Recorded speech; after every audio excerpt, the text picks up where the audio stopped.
رہے ہیں تو اس میں رہنا پڑے تو یہ میرے لیے ایشو نہیں ہے، مگر یہ میں لڑائی کس لیے لڑ رہا ہوں، وہ لڑائی حقیقی آزادی کے لیے، اور حقیقی آزادی ہمیشہ دیکھیں پرائس پے کرنی پڑتی ہے، کیونکہ 1947 میں بھی اگر ہم آزاد ہوئے تو ہم پرائس دے کے آئے ہیں، جو ہمارے مہاجرین بھائی ان سے آئے ان کے قصے دیکھیں، انہوں نے قربانیاں دی، اسی طرح آج دوبارہ ہمیں ایک سیاسی قربانیاں دینی پڑیں گی اپنے جو ہے نا مقصد کو سامنے رکھتے ہوئے۔ آپ کا کیس جو تھا بڑا مس کہہ لیں کہ ادھر گیا ہے، آپ نے ریٹرننگ آفیسر جو تھے ان کے چینج ہونے کی بات کی، چیف جسٹس صاحب نے کہا کہ عمیر نیازی کون ہے، وکیل بھی ہیں یا نہیں، وہ ذرا کلیئر تو کر دیں کیا ماجرا تھا، عوام کو سمجھ نہیں آئی اس کیس کی۔ کیس بنیادی طور پہ دیکھیں ہم نے 6 تاریخ کو ہائی کورٹ میں فائل کیا تھا، 6 دسمبر کو، اور اس وقت کوئی ریٹرننگ آفیسرز اپوائنٹ نہیں ہوئے تھے۔ ہم نے استدعا یہ کی تھی کہ section 5051 of the election act authorise کرتا ہے الیکشن کمیشن کو کہ وہ اپنے عملے میں سے ایگزیکٹو سے یا جوڈیشری سے لے سکتی ہے ریٹرننگ آفیسرز۔ تو ہماری استدعا یہ تھی کہ جس طرح پچھلے 4 الیکشن میں ہوتا رہا ہے کہ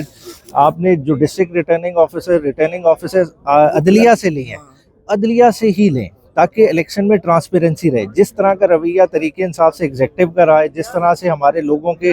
غائب ہونے میں انہوں نے اپنا کردار ادا کیا، تو ایسے لوگوں کو ریٹرننگ آفیسر نہیں لگنا چاہیے۔ تو وہی پلی لے کے ہم ہائی کورٹ میں گئے، بعد میں 13 کو سبسیکوینٹلی ایک نوٹیفیکیشن آیا، جب 15 کو سماعت، 11 کو نوٹیفیکیشن آیا اور 13 کو جب سماعت ہوئی تو آنریبل ہائی کورٹ نے سنتے ساتھ ہی جب الیکشن کمیشن نے یہ نوٹیفیکیشن پریزنٹ کیا کہ نہیں جی اب تو ہم نوٹیفیکیشن اپوائنٹ کر چکے ہیں، تو جج صاحب نے وہ سسپینڈ کر دیا۔ یہی ہماری پلی، ہمارا مقصد ہے کہ 8 فروری کا الیکشن ہو۔ نہیں یہ تو کسی صورت نہیں، دیکھیں ہم تو الیکشن کی لڑائی 14 مئی والا الیکشن ہم رو رہے ہیں کہ وہ نہیں ہوا، ہم تو چاہ رہے ہیں کہ یہ 8 فروری کا الیکشن 8 فروری کو ہی ہوئے، مگر فری اینڈ فیئر ہوئے۔ تمام سیٹوں پہ وکلا ہی کھڑے ہو رہے ہیں، سننے میں آ رہا ہے کہ 3 سے 4 جگہوں پہ یہ مسکنسیپشن ہے۔ دیکھیں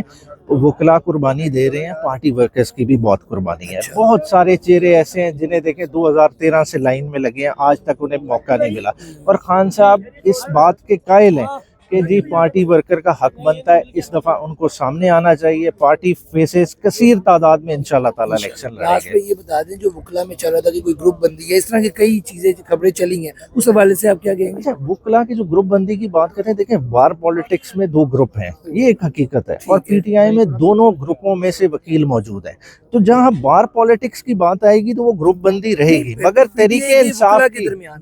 وہی بات کر رہا ہوں، مگر جہاں خان صاحب کی ذات آ جاتی ہے، خان صاحب کے کیسز کی بات آ جائے، وہاں یہ سارے ایک پیج پہ ہیں، کٹھے بیٹھتے ہیں، کٹھے ڈیسائیڈ کرتے ہیں، ہماری لیگل کمیٹی کی میٹنگز ہوتی ہیں، اور اس میں بڑے وکلا حامد خان صاحب ہوں، علی ظفر ہوں، سلمان اکرم راجہ ہوں، سارے اکٹھے بیٹھ کے مشاورت سے فیصلے ہوتے ہیں، اور اسی طرح سے میٹرز کو آگے ڈیٹ ہی اناؤنس کر دیں کہ کب تک باہر آ جائیں گے چیئرمین پی ٹی آئی بانی جو ہیں، کب تک لگتا ہے؟ دیکھیں اسٹیبلشمنٹ کا جو گیم پلان ہے وہ تو یہی ہے کہ الیکشن سے پہلے کسی صورت باہر نہ آنا